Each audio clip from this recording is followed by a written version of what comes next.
ក្មេងស្រីតូចនោះគ្រាន់តែវាដោយចៃដន្យរ៉ាមដៃមួយហើយវាបានចាប់ផ្ដើមនៅវិនាទីបន្ទាប់ខ្ញុំបានរញ្ជួយប៉ុន្តែអ្នកបម្រើនៅតែរឹងមាំនាងបានប្រញាប់ប្រញាល់ចូលទៅក្នុងផ្ទះដើម្បីជួយមិនដឹងថាចៅវាយនៅក្នុងបន្ទប់រវាងអ្នកទាំងពីរពួកមន្ត្រីនិងអ្នកបម្រើបានរៀបចំកិច្ចការជួយដេញនាងពួកគេគ្មានពេលស្លៀកសម្លៀកបំពាក់ចឹងរបស់ខ្ញុំចាប់ផ្ដើមរត់ចេញប៉ុន្តែខ្ញុំទៅរែនោះជាកន្លែងដែលអ្នកបម្រើត្រូវបានពួកអ្នកបម្រើបានប្រញាប់ប្រញាល់ចូលទៅឈុតឆាកដ៏ច្របូកច្របល់បែបនេះបានធ្វើឲ្យចំណាស់មានអារម្មណ៍ខ្មាស់អៀនយ៉ាងខ្លាំងដូច្នេះហើយនាងបានរត់ត្រឡប់មកវិញនៅលើគ្រែភ្លាមនោះមូសនៅលើគ្រែតង់នោះស្រាប់តែដួលរំភ្លាមក្រឡេកមើលអរិយាប័ត្រដ៏អាក្រក់របស់អ្នកនាងត្រដាងជាសាធារណៈដោយគ្មានកន្លែងចំពោះមុខនាងហើយក្មេងស្រីតូចនោះចង់សូមឲ្យឪពុកដ៏ថោកទាបដែលក្បត់ម្ដាយត្រូវបានគេអាម៉ាស់មុខជាសាធារណៈដើមឡើយស្រីរបស់អនុរដ្ឋមន្ត្រីម្នាក់ជាមនុស្សអាក្រក់ពីឪពុកចាប់ផ្ដើមរក្សាអ្នកបម្រើប្រុសម្នាក់ចិត្តក្បត់ប្រពន្ធរហូតដល់សម្លាប់ខ្លួនគំនិតរបស់ប្រពន្ធនិងកូនស្រីដូច្នេះនៅក្នុងម្ដាយនិងកូនស្រីឡើងភ្នំដើម្បីបួងសួងសូមគេត្រូវបានសម្លាប់យ៉ាងឃោរឃៅប៉ុន្តែមិននឹកស្មានពេលរត់គេខ្លួនឌូបាននៅទីនោះដោយចៃដន្យបរិសាសនាតាវដែលបរាជ័យសម្បត្តិនោះត្រូវបានប្រគល់ឲ្យក្មេងស្រីទ្រង់ភាពគ្រាន់តែទេបានធ្លាក់ពីលើច្រាំងថ្មចោលពេលមានវិបត្តិភ្លាមក្មេងស្រីនោះក៏ការដាក់មន្តអាគមដើម្បីបង្កើតខែការពារឯងដោយសារតែអំណាចវេទមន្តខ្សោយការការពារបានបែកខ្ទេចខ្ទេចភ្លាមហើយម្ដាយនិងកូនស្រីវាធ្លាក់ហើយចៃដន្យឲ្យបុកមួយបរិសក្មេងស្រីតូចយោងទៅតាមបរិសរូបរាងរបស់មនុស្សម្នាក់អាចត្រូវបានកំណត់ភ្លាមគាត់គឺជាឆ្មាំអធិរាជនៅក្នុងសៀវភៅមេបញ្ជាការហ្វូនាងវាច្បាស់ណាស់ថាមនុស្សពេញវ័យត្រូវបានបង្កគាត់ត្រូវពោះចាប់ដូច្នេះគាត់បានសួរម្ដាយយកទៅមកហើយឆ្លៀតឱកាសនោះដើម្បីសេចក្ដីគិតដើម្បីមុនមួយគ្រាប់ត្រូវបានផ្ដល់ទៅនៅក្នុងមាត់របស់មនុស្សធំនៅក្នុងមាត់របស់ស្ត្រីគេឲ្យគាត់ផឹកទឹកហ្វូដាមនុស្សនោះភ្ញាក់ឡើងហើយនាងគិតថាស្ត្រីម្នាក់មានចិត្តអាក្រក់ចំពោះខ្លួនឯងតូចតាចក្មេងស្រីនោះបាននិយាយថានាងបានជួយសង្គ្រោះដល់ពេលនោះលោកហ្វូក៏ដោះលែងគាត់បានលើកដៃឲ្យពួកគេហើយបង្ហាញការដឹងគុណរបស់គាត់បន្ទាប់មកលោកហ្វូបាននាំម្ដាយទាំងពីរនាក់ស្ត្រីរូបនោះត្រូវបានគេនាំត្រឡប់ទៅផ្ទះវិញបន្ទាប់មកដោយកំហឹងយ៉ាងខ្លាំងគាត់ហ៊ានអូនត្អែប្រាប់ប្តីរបស់អ្នកយ៉ាងហោចណាស់អ្នកផ្ទាល់គាត់ក៏ជាភរិយារបស់អនុរដ្ឋមន្ត្រីក្រសួងចំណូលទុកដោយមិនបានរំពឹងទុកនាងត្រូវបានគេតាមប្រមាញ់ប៉ុន្តែនាងមិនដែលដោយគិតថាប្តីរបស់គាត់ជាមេខ្លោងនៅពីក្រោយឃាតកម្មក្មេងស្រីនោះបានប្រាប់គាត់ពីការពិតភ្លាមជាការពិតណាស់ស្ត្រីនោះមិនជឿវាទេគឺក្មេងស្រីទូចក៏បាននិយាយផងដែរថានាងដឹងហើយថាគេគួរតែត្រូវបានចោទប្រកាន់ពីការចោទប្រកាន់ប្រឆាំងនឹងក្រុមគ្រួសារជីតាខាងស្រីនោះបានស្ដីការគាត់កាន់តែជារឿងមិនសមហេតុផលហើយថែមទាំងគាត់ជឿហើយខួរក្បាលរបស់គាត់ក៏ខូចដោយសារស្រីនោះបាននិយាយថានាងសុបិនអំពីវាអេសេចាស់បានប្រាប់នាងថាវាទេទោះបីជាគ្មានភស្តុតាងជាក់ស្ដែងក៏ដោយក៏ស្ត្រីនោះបានប្រាប់គាត់ឲ្យចាក់ឥឡូវនេះប៉ាមិនបាននៅក្នុងថ្នាក់រៀនទេប៉ុន្តែបែរជានៅជាមួយទៀតនៅក្នុងម្ដាយរបស់ពួកគេនៅលើគ្រែទោះបីជាគាត់មិនជឿក៏ដោយខ្ញុំបានទៅមើលហើយប្រកាសណាស់ដោយដែលកូនស្រីរបស់គាត់បាននិយាយអញ្ចឹងគាត់មានទំនាក់ទំនងស្នេហាជាមួយមន្ត្រីបានយកដៃខ្ទប់មាត់ដោយភ្ញាក់ផ្អើលចំពោះរឿងនេះហូរចេញពីមាត់នាងឥតឈប់ឈរវាហូរចុះក្រោមនាងចង់ដោយកំហឹងក្មេងស្រីនោះបានទៅរកប្តីរបស់នាងដើម្បីសួរគាត់ថាមានរឿងអ្វីកើតឡើងមកវិញភ្លាមស្ត្រី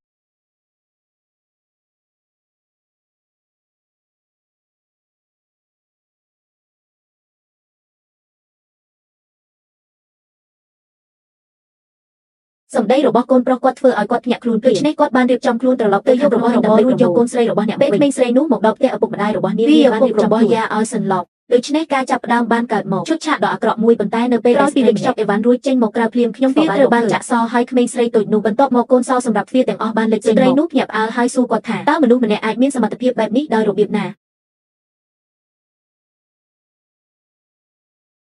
សួរនាងថាតើនាងអាចមានសមត្ថភាពបែបនេះដោយស្រីនោះបានកុហកហើយនិយាយថាវាក៏ជាសុបិនបុរាណបានបង្រៀនខ្ញុំបន្ទាប់មកម្ដាយនិងកូនស្រីបានចេញទៅទីសាធារណៈស្ត្រីនោះបានយកប្តីរបស់នាងពួកគេគួរតែត្រូវបានចោទប្រកាន់ពីបទល្មើសនេះត្រូវបានប្រាប់ទៅមុខហើយក្នុងរយៈពេលតិចជាង1ខែព្រះចៅអធិរាជនឹងនាំមនុស្សមកតាមពេលគេបានមកផ្លន់ផ្ទះប៉ុន្តែឪពុកគ្រាន់តែមិនជឿវាគេថាសប្តាហ៍ថ្ងៃកូនប្រសានៅក្នុងតុលាការនៅតែនិយាយរឿងល្អជាច្រើនអំពីខ្លួនគាត់ហើយបានគេមិនជឿទេហើយក្មេងស្រីតូចនោះខ្ញុំបានគិតឃើញជីតាសាឌីដោយគ្មានកំណត់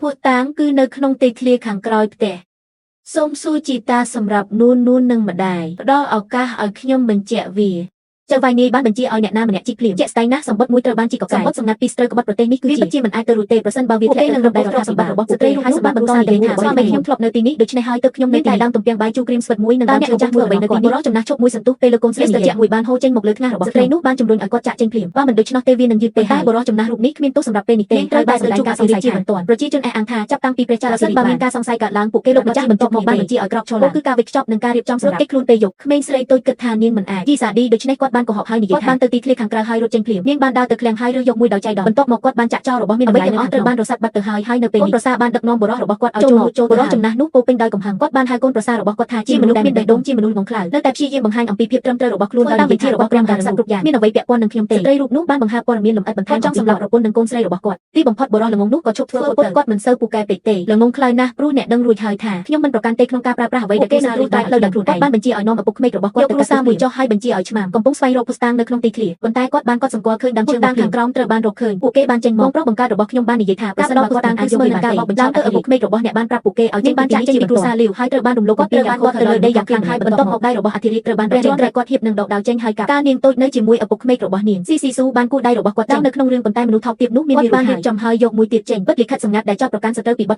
លេខានៅលើវាគឺជាភរិយារបស់គាត់ស្ត្រីនោះមិនដែលរំពឹងថានឹងមានឈ្មោះគាត់ពិតជាខូខើណាស់ដើម្បីដាក់កំហុសលើអ្នកណាម្នាក់ដោយដើម្បីដាក់សំណើដើម្បីចូលទៅចិត្តស្ត្រីជនកំណាចនោះបានដកខ្លួនចេញភ្លាមគាត់បានបិទឯកសារលែងលះហើយបានលែងលះប្រគល់មកបងថ្លៃនោះខឹងចង់គាត់បានប្រយុទ្ធយ៉ាងអស់សង្ឃឹមប៉ុន្តែត្រូវបានមេស្រីតូចនោះត្រូវបានវាយដំយ៉ាងធ្ងន់ធ្ងរគាត់បានដាក់មន្តអាកម្ដងទៀតដើម្បីបណ្ដេញអ្នកយាមដោយមិននឹកស្មានដល់ឪពុកដ៏កំណាចគាត់មិនមានបំណងល្អទេគាត់នឹងត្រូវបានតែមនុស្សបានច្របាច់គាត់ប៉ុន្តែក្មេងស្រីនោះគាត់បានប្រើមន្តអាគមដើម្បីសម្លាប់ឪពុករបស់គាត់ជាទីស្រឡាញ់បើមិនដូច្នោះទេវានឹងផ្ទុយនឹងសិលដៃរបស់គាត់គ្មានជំរឿអ្វីក្រៅពីលុតជង្គង់នៅលើដីសុំសេចក្តីមេត្តាករុណាប៉ុន្តែបុរសតែគ្មានបេះដូងគាត់ក៏បង្ខំចិត្តស្ត្រីរូបនោះបានធ្វើអត្តឃាតដូច្នេះស្ត្រីនោះបានរើចូលសក់ហើយឲ្យត្រៀមខ្លួនចាក់ខ្លួនឯងចំកញ្ចឹងក្នុងគ្រោះថ្នាក់ក្នុងពេលមានវិបត្តិមួយគ្រូមួយបានធ្លាក់មកលើបញ្ចូលចងសក់បានធ្លាក់ចេញពីដៃរបស់គាត់ឈប់